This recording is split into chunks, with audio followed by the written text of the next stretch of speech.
ಇನ್ನು ಕಬಿನಿ ಜಲಾಶಯದ ವಿಚಾರಕ್ಕೆ ಬರೋಣ. ಕಬಿನಿ ಜಲಾಶಯ ಕೂಡ ಗುಡ್ ನ್ಯೂಸ್, ತುಂಬುವ ಹಂತಕ್ಕೆ ಬಂದಿದೆ. ಅಟ್ಲೀಸ್ಟ್ ನೀರು ಬಿಡಲೇಬೇಕಾದ ಅನಿವಾರ್ಯತೆ ಬಂದರೆ ಕಬಿನಿಯಿಂದಾದರೂ ಬಿಡ್ಬೋದು ತಮಿಳುನಾಡಿಗೆ.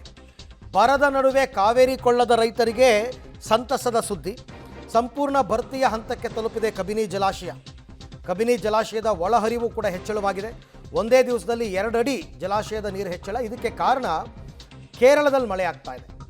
ಕೇರಳದಲ್ಲಿ ಒಳ್ಳೆ ಮಳೆ ಆಯಿತು ಅಂದರೆ ಕಬಿನಿಗೆ ನೀರು, ಕೊಡಗಿನಲ್ಲಿ ಒಳ್ಳೆ ಮಳೆ ಆಯಿತು ಅಂದರೆ ಹಾರಂಗಿ ಮತ್ತು KRSಗೆ ನೀರು. ಹಾಗಾಗಿ ತುಂಬೋ ಹಂತಕ್ಕೆ ಬರ್ತಾ ಇದೆ. ಇದೊಂದು ರೀತಿ ಗುಡ್ ನ್ಯೂಸ್ ನಮಗೆ.